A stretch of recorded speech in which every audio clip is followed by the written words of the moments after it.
Another sunny day. Take two.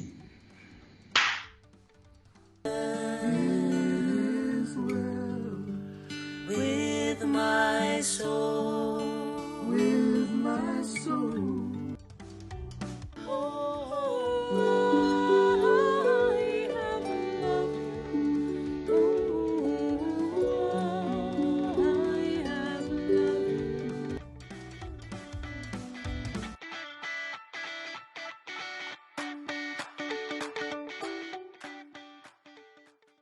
Day 28 of the national emergency. Are you still out there? I miss you. You know who I really miss tonight? Jillian's family.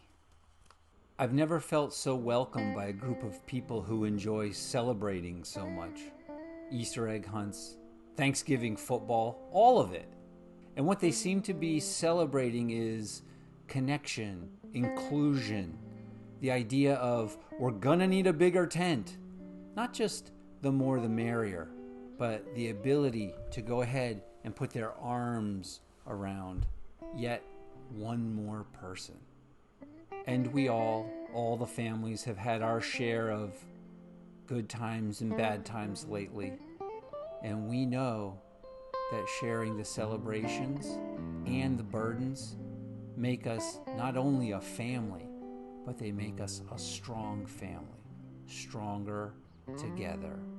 There were 2 times in my life that music literally saved my soul. One was shortly after 9/11. Kate and I were at a friend's anniversary party, and a family band was playing some Irish tunes.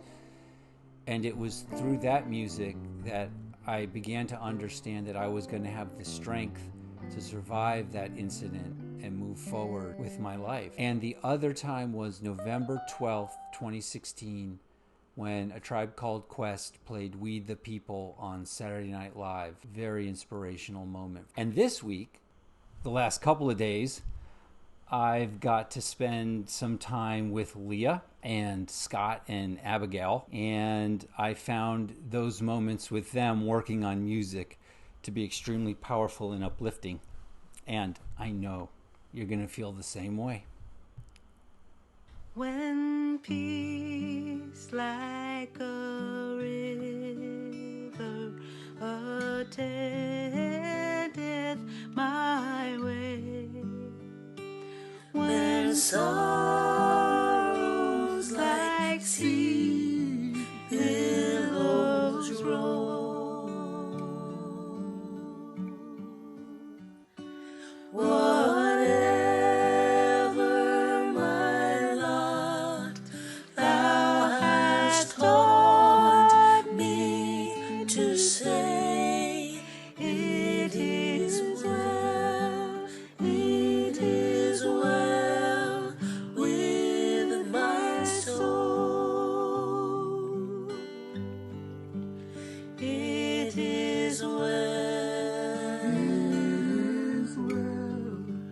with my soul, with my soul. It is well, it is well with my soul.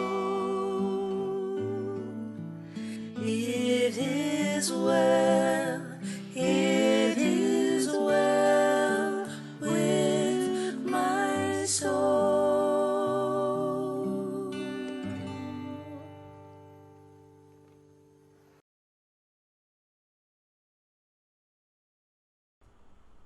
Beautiful. That was beautiful. And now, let's bring Lea in. Hey there, Scott. There you are. Here I am. How are you? It is well with my soul. I'm very glad to hear that. Likewise, brother. So tell me about those 2 other musicians. So, as you may know, I'm in the D.C. area.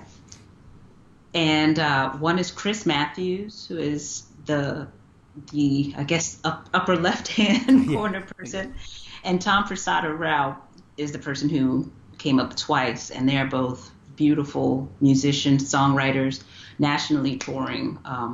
Just a gift. Actually, I was invited by a mutual friend to be part of a Martin Luther King celebration this year, and those guys were there, and I was already familiar with their work, but we had this one moment where we sang a spiritual together, and it was just one of Dr. King's favorite songs, and I was singing it, and they brought in their harmonies, and I just like torrents, just like, oh my goodness. I can imagine. Yeah. So I definitely wanted to sing another spiritual with those deeply spiritual folks. I was really grateful that they were available. Yeah. It's a beautiful song. And so this weekend, Easter's coming up. Gonna do anything different with the kids this Easter? Well, we're going to do some of the same. We definitely are egg hiders. Oh, egg good. finders. Okay, good. Yeah, good. I'm glad to hear that that's moving Yes. forward. Very important. There is grass, there are eggs. Great. Awesome. So we're definitely doing that. And this last week, we've had just a bunch of different kind of arts projects. And one of the things we got really into was decorating stones. So we decided, I have a 4-year-old, a 10-year-old, and a 20-year-old who couldn't care less, but the younger two are really excited about hiding our stones for each other to find. So it's that personalized aspect. It's really going to be a lot of fun. Awesome. And we got to spend some time the other day recording Another Sunny Day. So I want to roll that, and then we'll come right back. Another beautiful song. Here Thank we you. go.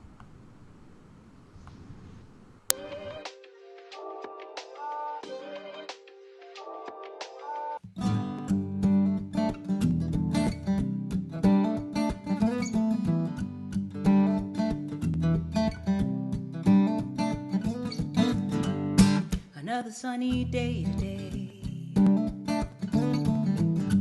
I lay in the grass and watch these little angels play, wondering why folks believe the lies that make us lose our faith and make life so hard. Well, lately I have been afraid. So unsure, I very nearly ran away. But where would I go when everywhere they know that it's not who or why, but how much you love? I've a love so pure, so deep, it fills me till I lose myself. I shake and weep, I never want to lose that to this great big hurt. This world can be full of lies, I believe that love will reign if we let it in this great big world, in this great big world. Am I going too far? Am I losing my mind? Is this just who we are? Will there be enough time to find us waking, no longer mistaking life for something less than what it is? A little chance to shine, sharing these amazing gifts with a bit of pain, sure, a touch of rain. It's still so beautiful, it fills me with love, so pure, so deep, it fills me till I lose myself. I shake and weep, I never want in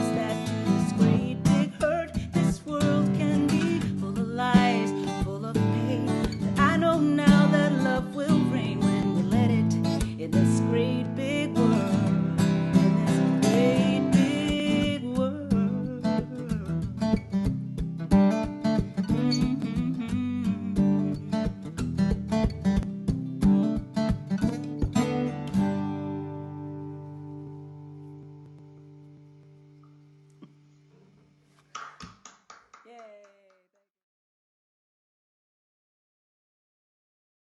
Absolutely stunning. Wonderful Thank song. Thank you, Scott. And so when did you write that? I actually wrote that song November 2001. So it was the first song I wrote after 9/11. And that was a time in my life when I was writing a song maybe almost every day, right? Up to that point, I was just really prolific, just had a lot. And as soon as that moment occurred, there was a pause because I didn't have any idea what I would say. I didn't know what I wanted to say. And I had this gift of two 2-year-olds playing in the grass on an unseasonably warm November day. And it was like, oh, right. This is what I want to say, is that what we really are is this, or certainly we have access to it. In this world as human beings, this kind of joy and beauty is still available to us. And that's where I want to focus. Wow. So that is definitely an example of beauty coming out of adversity. No question. Yeah. All right. Well, stunning. Thank you again for this time, Lea. Have a great weekend. I hope the kids find everything that's hidden. Awesome. Me too. I'm searching too. Oh, there you go. Fantastic. Thank you, we'll man. be thinking about you. Thank you. Likewise. All right. Have a good weekend. You too. We'll talk soon. Yeah. Bye-bye. We had a great conversation with Mary Rawlinson, a deacon in Evanston, Illinois. We talked about a lot of things, including, I tried to stay away from it, but politics got in there. And I'm going to just roll a highlights clip. We will be posting broader conversation later. Easter weekend, can you tell us what was going on during this weekend in the biblical days? Sure. Yeah, and it actually started yesterday with we call it Maundy Thursday, which is the night before Jesus was arrested. He celebrated Passover with his friends, and traditionally we call it the Last Supper. Good Friday is the day that Jesus was arrested and eventually executed and died and was buried. And then Saturday is a day of that people were grieving and mourning and probably in a lot of shock and trauma from Jesus' death and the horror of it and the speed of it, I think. And on Sunday morning, or the morning, the third day after Jesus executed and died, the women of his community went to his tomb to prepare his body because they weren't able to do that immediately. So they went to the tomb and found it empty. They brought the oils and herbs that one would use to prepare the body and found the tomb empty.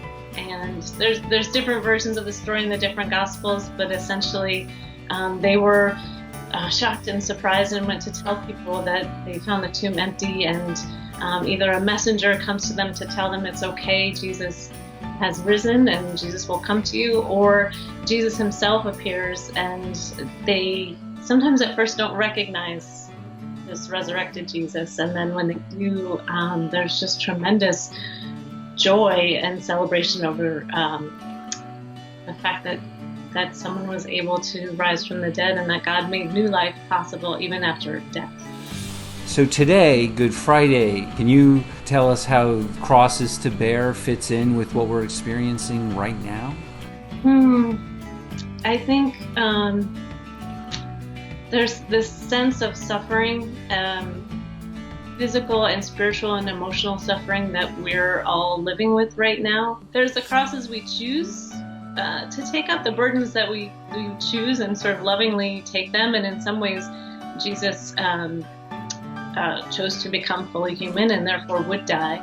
And then there's the crosses that are thrust upon us by circumstance and oppression and the horrors of the world. And so thinking about that a lot lately, I think a lot of people have been forced to take up crosses they didn't expect, burdens to do with their vocation and livelihood that are suddenly so risky when previously they weren't. Jesus' cross was that of the empire, the Roman Empire. There's a political nature to it as well, of the state being unable to bear the kind of love and nonviolence that Jesus was promoting. Yeah, it's interesting that you bring up politics, living by the similarities that are in our stories as opposed to focusing so much on the differences in our stories. The stories of liberation and new life, I agree, they're very similar across faiths and cultures. It's like there's this human longing for new birth, and there's a truth to it. How do we live into it? I think just what you're doing, being curious and in an honoring and loving and friendly way. There's a spirit that is real. I mean, I call it a spirit. It's a force of love. There's a force of connectedness that I really do think is at work among people, and it's not dependent on what religion you are or what story you believe or not having religion. It's something that happens when people are together. Amen. You've got another service to participate in later tonight, so thank you for taking these moments to share with us. Thank you so much for inviting me. It's such a pleasure to talk to you, to see you in person, and hello to your family. Just really thank you for doing this. I think it's really powerful. Thank you. Wow. Okay. That's that's wonderful. Thank you very much. But exactly what you said, but just talking about our differences and our faith stories is really a good thing. Going to be heading back into the hospital and everything, so please stay safe, and we'll talk soon. All right, you take care. Thank you. Beautiful interview with Mary. Coming up right now, we prove that if you take two great musicians and you put them together, you get something that's even more inspiring than the combination of chocolate and peanut butter. There. Oh, wow. There's three of us. Woo! Yay! So, hello, you two. Scott, welcome back. Abigail, very nice to meet you. Yeah, nice to meet you too. So, Scott, when I mentioned music for today's show, this song seemed to pop into your head instantly. So, what was going on there? First, before I answer your question, I'm going to tell you, Leah, It Is Well With My Soul is one of my very favorites, and that rendition of it was gorgeous. Thank you so much for that. That was just lovely. Yeah, Leah's amazing for sure. Because the notion of picking up your cross is all about love. Mm. I mean, in casual conversation, we talk about it as though it were things that we had to put up with, like a bad boss or a debility or something. But at least speaking for myself as a Christian, a cross is something you take up on purpose, voluntarily, because it's all about love. Mm. And this song all the words from this song are from the book of Isaiah, telling Israel how much God loves them. Mm. That's why this song came immediately to my mind when you mentioned the theme. And Abby, this is our first time working together, but when we were working the other day, you and Scott seemed to have this musical shorthand. Have you guys worked together before? We have.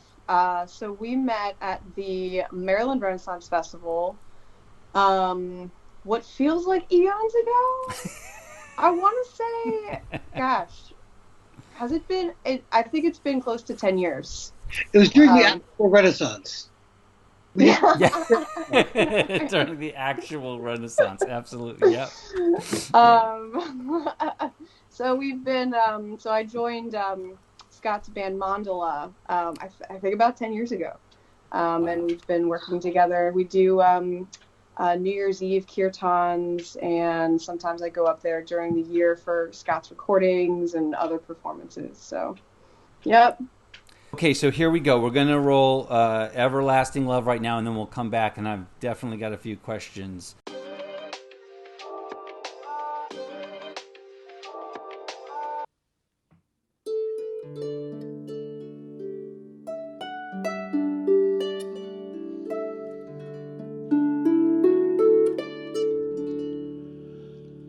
I have loved you with an everlasting love. I have loved you with an everlasting love. Oh, I have loved you.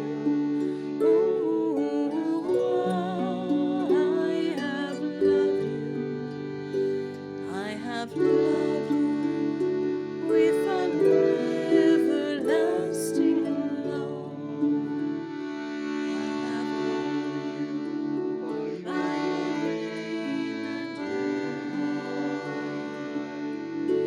I have called you by your name and you are mine. Oh, I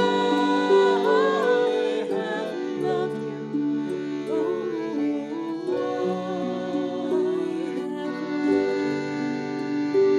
I have loved you with an everlasting love. I have inscribed you on the palms of my hands.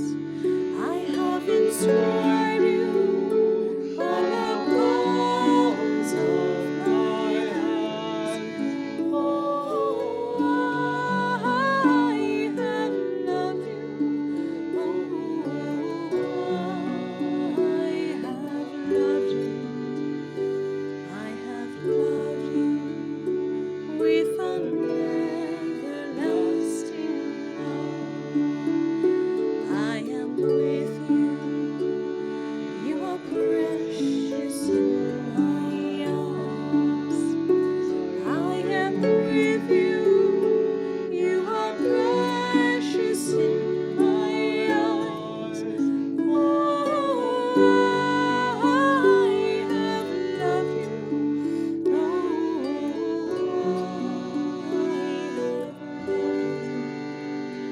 I have loved you with an everlasting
Here, you give such a wonderful performance and you can't hear the applause that I know is in everybody's heart. Abby, that particular song in this particular time, has the interpretation of it changed at all for you?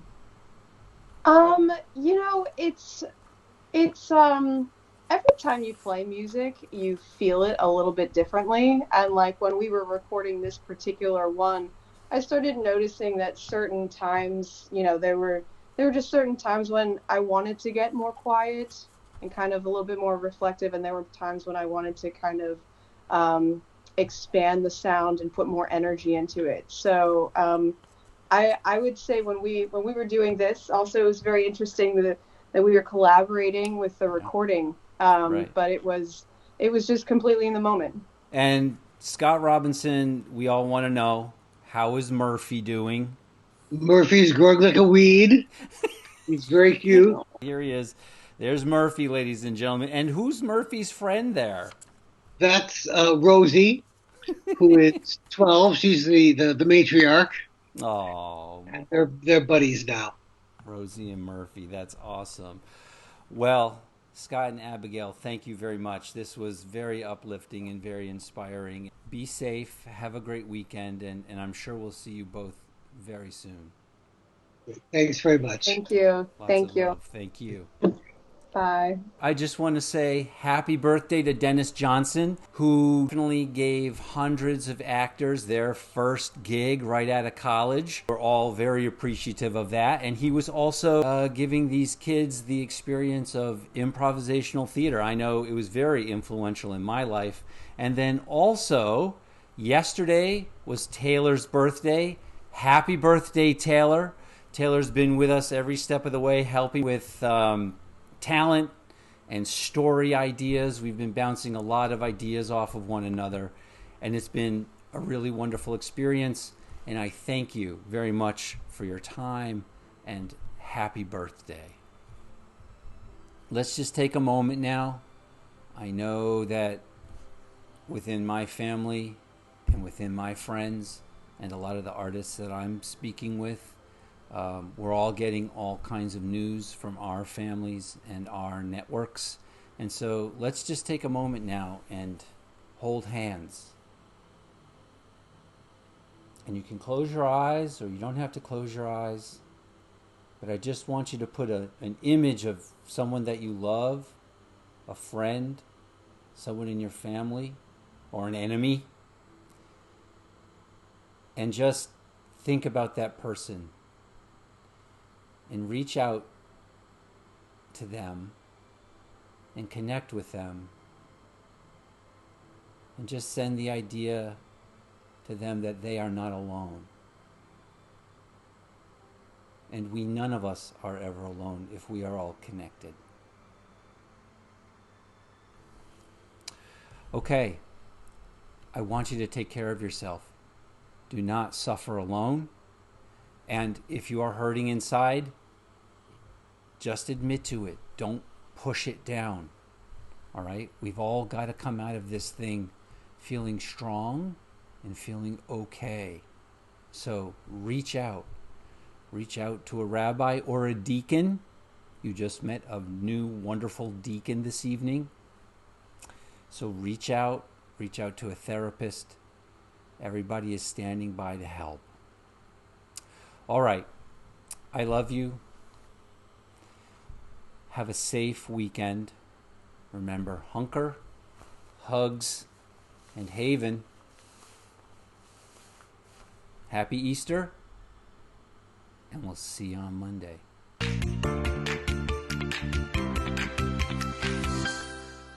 I hear some crackling. Crackle, crackle. Could be my knees. I forgot to sing. We have quarantine brain. Everlasting love.